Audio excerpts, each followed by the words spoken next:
एडलेरियन approaches.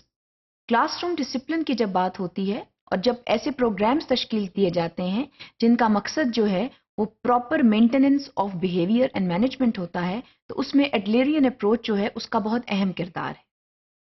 इससे क्या मुराद है? इससे मुराद ये है कि जब स्टूडेंट जो है वो किसी भी रवैये के साथ क्लासरूम में आता है, चाहे वो रवैया पॉजिटिव हो चाहे वो रवैया नेगेटिव हो, तो वो इस चीज का इजहार करता है कि उसका बैकग्राउंड जो है वो क्या है। आमतौर पर यह देखा गया है कि स्टूडेंट्स जो हैं जब फ्रस्ट्रेट होते हैं, डिप्रेस्ड होते हैं और उसके तहत अगर वो कोई नेगेटिव मैनिफेस्टेशन ऑफ बिहेवियर करते हैं, तो उसका रीजन कोई अनमेट नीड होती है। ऐसी नीड होती है जो स्टूडेंट्स जो हैं उनको जो है वो प्रोवाइड ना की गई हो।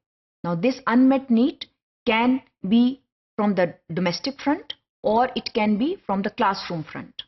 तो ये दोनों तरीके हो सकते हैं कि जो अनमेट नीड है, ऐसी कोई ख्वाहिश है जो स्टूडेंट या तालिब इल्म जो है वो रखता हो और वो ना पूरी हो सके, तो ये देखना जरूरी है कि वो जो ख्वाहिश है वो कहाँ से जो है वो शुरू हुई है।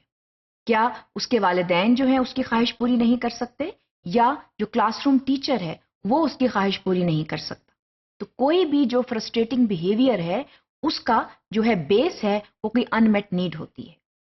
इसलिए ये जरूरी है कि वो अनमेट नीड जो है उसको डिस्कवर किया जाए।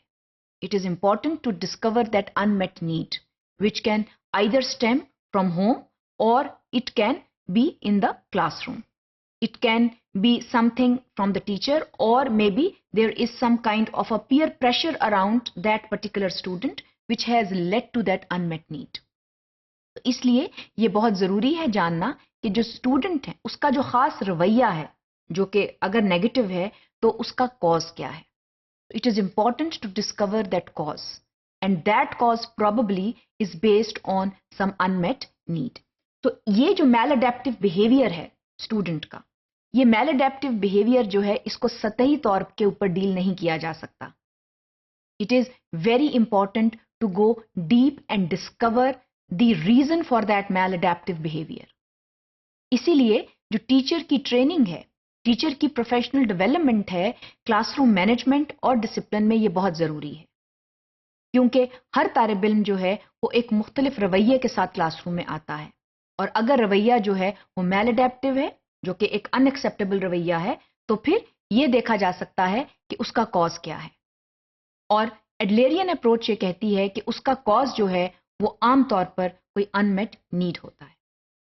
इसलिए ये देखना जरूरी है कि हम स्टूडेंट्स जो हैं how can we meet their desired needs. इसलिए सबसे पहले तो इसमें हमें थोड़ी बहुत नफ्सियात मालूम होना चाहिए, स्टूडेंट्स की साइकोलॉजी जो है उसके बारे में पता होना चाहिए, ताकि वो अनमेट नीड्स जो हैं उनको डिस्कवर किया जा सके. Teacher needs to be a psychologist at some point. Teacher needs to know some kind of psychology so that teachers can discover these unmet needs appropriately and on time. If we are unable to discover these needs on time, then what happens is that these maladaptive behaviors, they continue. So it is extremely important that teachers, they sit with counselors or psychologists and they try to discover the unmet needs of students in particular age brackets. हर age की, हर उम्र की मुख्तलिफ जो हैं वो ख्वाहिशात होती हैं और उनको जानना बहुत ज़रूरी है, और जो जायज़ ख्वाहिशात हैं उनको पूरी करना भी जो है वो स्कूल और टीचर की जिम्मेदारी है. इसलिए ये ज़रूरी है कि हम इन नीड्स और डिज़ायर्स जो हैं उनको जानें, और अगर हम इनको पूरा कर सकते हैं तो करें, क्योंकि इनको पूरा करने से we can have a positive classroom approach. Not only that, we can raise the self-esteem of students by meeting those undesired or desired needs. ये बहुत ज़रूरी है. अगर हम ऐसा नहीं करेंगे तो students जो हैं they can continue with these maladaptive behaviors. हमारा मकसद ये है कि हम इन maladaptive behaviors को कम से कम करें. तो desired और undesired needs को जानना ज़रूरी है, और फिर ये देखना ज़रूरी है कि हम इनको कैसे पूरा कर सकते हैं और किस हद तक पूरा कर सकते हैं, ताकि स्टूडेंट्स जो हैं वो बेहतर रवैये के साथ क्लासरूम में बैठें.